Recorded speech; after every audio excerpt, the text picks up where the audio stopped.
They don't discuss how to apply what you've learned to real life situations, let alone how to do this in a way that benefits the world.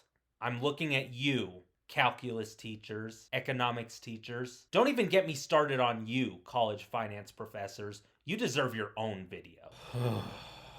So do you remember when I talked about how American schools do a really poor job of teaching how to apply knowledge to the real world?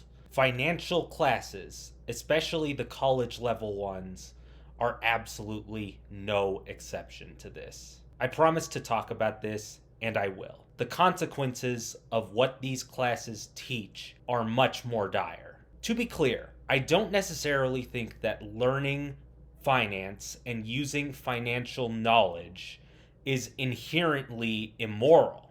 I genuinely believe that finance can be used to accomplish positive things for this world, especially fostering more equitable distribution of resources. But the finance industry we know today is not centered around solving humanity's problems. The industry is hell-bent on maximizing returns. Human suffering be damned. The people who use what they were fed in finance courses work for or hold shares in powerful, predatory financial institutions or hegemonic for-profit companies. If this is you, then you are not using your financial knowledge to make the world a better place. You are using it to personally gain by helping thieving rats who already have more than enough money steal as much money as possible from the average and poor people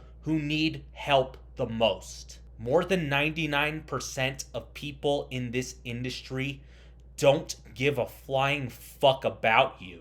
If you hate me but you want to hear some really convincing arguments that back me up, just go watch the 2015 movie The Big Short.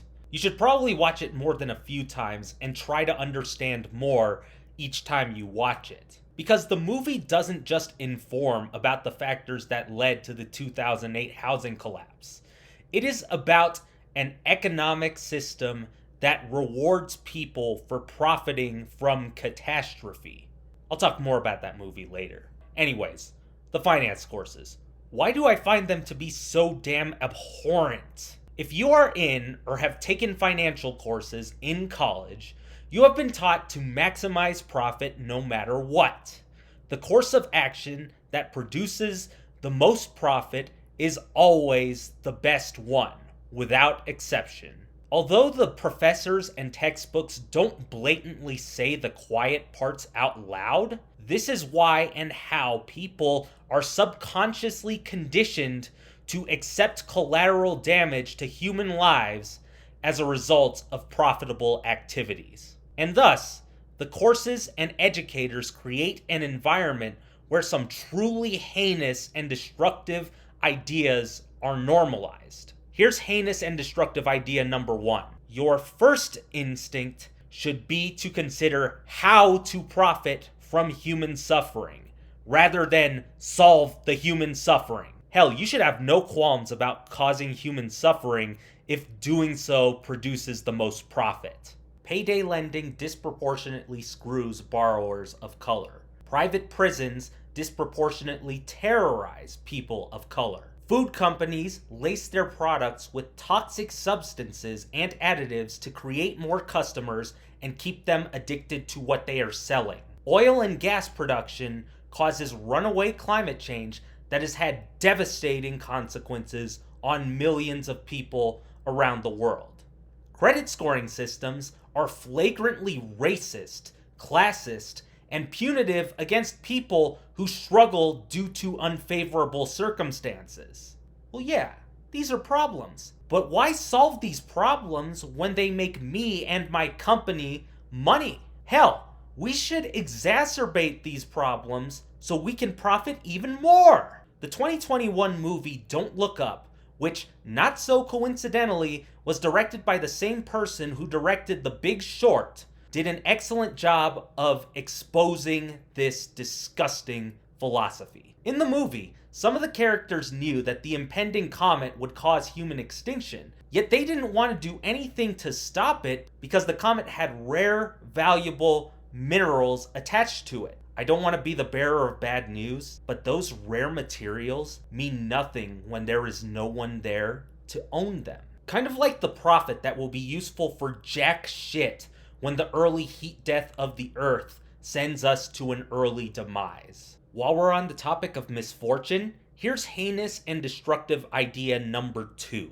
Misfortune for others is an acceptable consequence of making the most profit possible. How do aspiring financial professionals become brainwashed into believing this? As you could guess, the courses and professors barely acknowledge human suffering, if at all, let alone human suffering as a result of financial activities. And if they do bring up human suffering, they'll trivialize and dehumanize it. Often, people fail to grasp the extent to which companies inflict needless human suffering because company operations and human suffering are represented as numbers and statistics on screens, which elicit apathy to this suffering. And when you see consequences as numbers and statistics, humans are no longer humans. They are a source of money. They are a business expense, just like the machine that will soon be installed to replace you.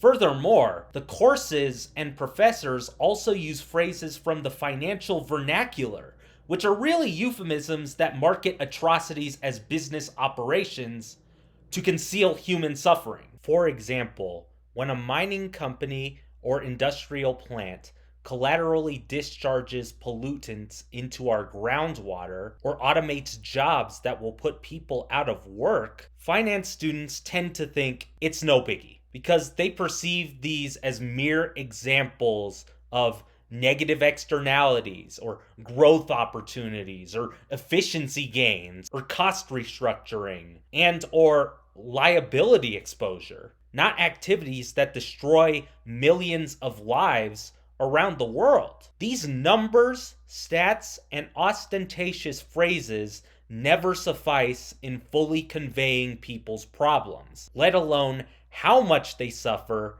and who is responsible for this. These do not even suggest that people are experiencing the daily agony of problems like homelessness, hunger, and poverty. They don't document desperation that people feel every single day. They don't convey deteriorating physical and mental health. And thus, students often dismiss harmful consequences as merely an inevitable part of business rather than denounce the parties that are responsible for these crimes against humanity. What might be just as bad, if not worse, is that financial curricula suggest not so secretly that breaking the law is fine. That's heinous and destructive idea number 3. If the penalties of breaking the law amount to less than the additional profit produced by these illegal actions, then the illegal actions are not only justified, but optimal. Let's pretend I am a chief executive of a hegemonic company. As you could guess, I'm as depraved and callous as possible. And I want to spend a few $1,000,000 on anti-union consultants to destroy my underlings' unionization attempts. That way, I won't have to spend on worker safety or adequate wages and benefits. And if I get caught, the NLRB and OSHA will give me a slap on the wrist. But I can increase my company's market cap by about 10% if my union busting attempt is successful, which far exceeds how much I spend on it to begin with. If you're as depraved and callous as a chief executive is, how can you not go, yeah, sign me the fuck up? This is how you get organizations that go to extraordinary and illegal lengths to prevent labor unions from forming and dismantle existing ones. Organizations that suppress wages as much as possible. Organizations that lay off workers wherever possible. Organizations that extract as much money from people as possible by pricing products exorbitantly. Organizations that murder consumer protection bills in Congress, thus allowing them to profit by lacing our food with harmful substances and discharging toxins into our environment without being held accountable. All of the nasty aforementioned ideas are features of the financial education people have received for years, not bugs. Because if you are exposed to the atrocities that financial operations create and enable, then you will be much less likely to take up such a career. And thus, you will be much less likely to help people who need financial resources and assistance the least take away as much of that as possible from those who need it the most. Like I said in my education system videos, the intentions behind offering these classes were probably not harmful, though this is always a possibility. But the mechanisms of our system that have created people who produce excessive and obscene amounts of profit for the wealthiest citizens are the ones that tend to persist. Hoping for big companies and financial professionals to change is like hoping for a prayer to be answered.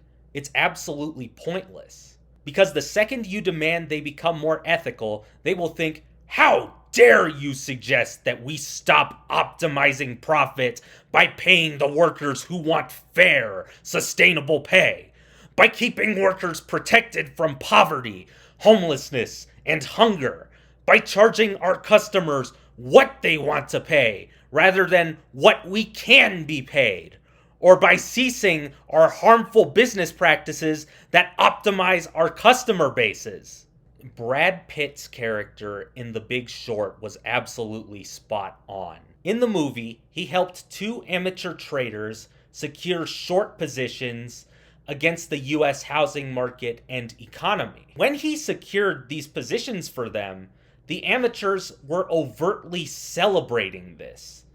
But Pitt's character forcefully ended their celebration and gave them a necessary dose of reality. He said, if we're right, people lose homes, people lose jobs, people lose retirement savings, people lose pensions. You know what I hate about fucking banking? It reduces people to numbers. Here's a number. Every 1% unemployment goes up, 40,000 people die.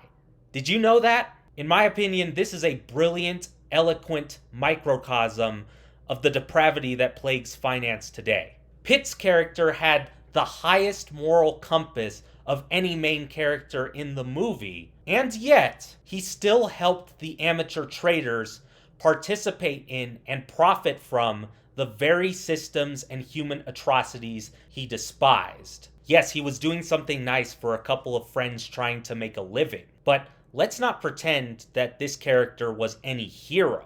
He wasn't trying to dismantle the systemic inequities of the American socioeconomic system, even if they disgusted him so much that he quit his career in finance. Instead, he helped people benefit from them. Even one of the most morally scrupulous characters in the film helped people profit in a very immoral way. And that's why I so strongly believe that there are no heroes or good guys in finance. Not a few, not a small handful, not one. Zero. Stay tuned for a video on why I will die on that hill.